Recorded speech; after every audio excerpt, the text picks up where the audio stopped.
Hey again, guys. So I already made a video regarding the law and Christians and how we're not really held to it.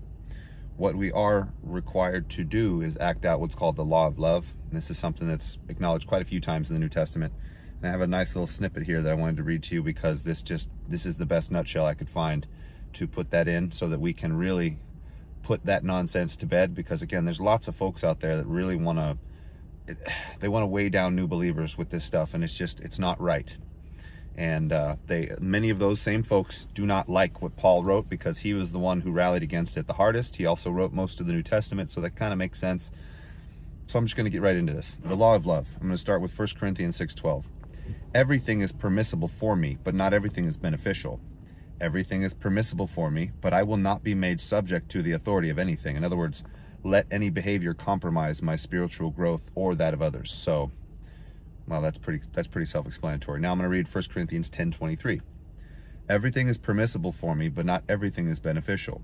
Everything is permissible for me, but not everything edifies. In other words, not everything contributes to spiritual growth of oneself and others. Love will be the preeminent consideration in the application of truth to our lives if we want to walk ever more closely to Christ and fulfill God's will. Love was what our Lord kept in mind at all times, sacrificing everything for the world he had and the Father loved so much. John 3:16. And especially for all of us who would respond to Jesus Christ in faith and become a part of his bride. Love is the ultimate litmus test whenever a believer is in doubt about the right course of action to take. Here's Romans 13:8. Owe no one anything except to love one another, for he who loves the other person in question has fulfilled the law. And Romans 13:10. Love does no wrong to a neighbor, therefore love is the fulfillment of the law. That's straightforward. As those who have been liberated from the law, see Romans 6:14, 7:4-6, Galatians 5:18, and Hebrews 8:13, we Christians have a great deal of freedom in Jesus Christ. Romans 8:2, also Galatians 5:1 for that. But while we are allowed to do many things and refrain from many things, action or lack of action may be less than profitable if it is not rooted and grounded in love. Love seeks the good not only of ourselves, but the good of others as well, following in the footsteps of our Lord Jesus Christ. 1 Corinthians 13:4-8, also 1 Peter 2:21 are great examples of this. Here is Romans 12:10. Be kindly affectionate to one another with brotherly love, in honor giving preference to one another. So put everybody else first. In this regard, however, it is very important to point out that wisdom is not to be divorced from love.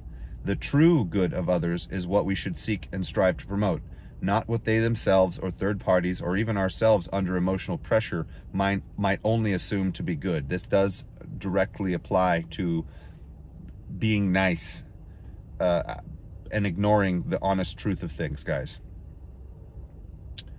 And what is good if not salvation for those who do not know Jesus Christ and spiritual growth for those who do? So sometimes you're going to have people mad at you when you tell them the truth about their poor decisions or poor understanding of the word, because most of the time, I'll be honest with you guys, they're holding on to it because there's some pride built up in their understanding. And that's usually the reason why they're so quick to be offensive to you when you point out that they're wrong. But it is truly loving to show them that they're wrong. I am guilty of not being able to hold myself together all that well once I realize somebody is holding on to it arrogantly. But that's because they don't want to fully submit to the word, because again, they're holding on to it because of some personal prideful reason, usually. Here's 1 Corinthians 10:31-33. So whether you eat or drink or whatever you do, do it all for the glory of God. Do not cause anyone to stumble, whether Jews, Greeks, or the church of God. Even as I try to please everyone in every way, for I am not seeking my own good, but the good of many, so that they may be saved. That's a good way of approaching any situation with your behavior. 2 Corinthians 4:15. All of this is for your benefit, so that the grace that is reaching more and more people may cause thanksgiving to overflow to the glory of God. And that's really what the ultimate goal is. So whether, as in the first passage, we refrain from certain behavior to avoid causing offense, not out of fear of being bullied, but out of a genuine desire not to lead anyone else to stumble. This is referring to new believers. especially ones that don't understand these basics.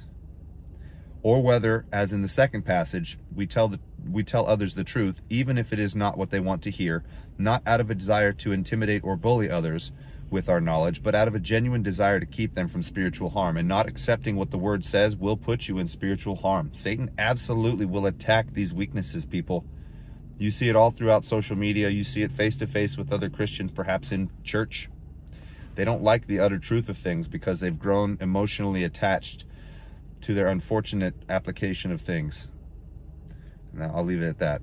In either case, love focused in wisdom on the actual merits of the situation is what is demanded of mature believers wishing to walk in the footsteps of our Lord Jesus Christ. So, it's a tough road, people. I'm going to be honest with you. The more and more you learn to adhere to these principles, the more alone you will feel. And I'm speaking not only from the biblical perspective, because it does broach these things, but also from a personal perspective. The more you put your foot down in love for the truth and the reality of things, no matter how you're received, the more you will be offended. And I mean, they will try to offend you. It doesn't mean you actually have to accept it as offense. You can see it for what it is.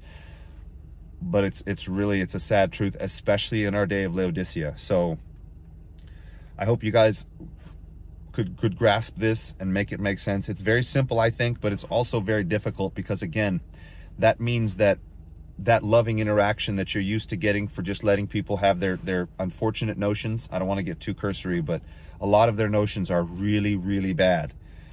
And sometimes just not saying something because you want to be nice is actually the least loving thing you can do. And I'm really sorry for that, guys. It does mean that at some point you will be a pariah and you will be rejected, especially if you're fighting hard to do the right thing. It's also the reason why this ministry is likely never going to pay a darn thing, even though I'm trying my best to make sure you guys hear the truth. I do care, and I'm really sorry for being the bearer of bad news at times, and I really wish I didn't have to be. But the truth is the truth, and whether it leaves me alone or even puts you in a position to be alone, we have to acknowledge it, because that is truly loving our God, by the way. Standing on his truth regardless of what's in our face. I hope you found this useful. It's painful at times, but we have to accept it. Let me know what you think. Comment, like, subscribe, share, buttons, notification bells, all that stuff, and talk to you soon.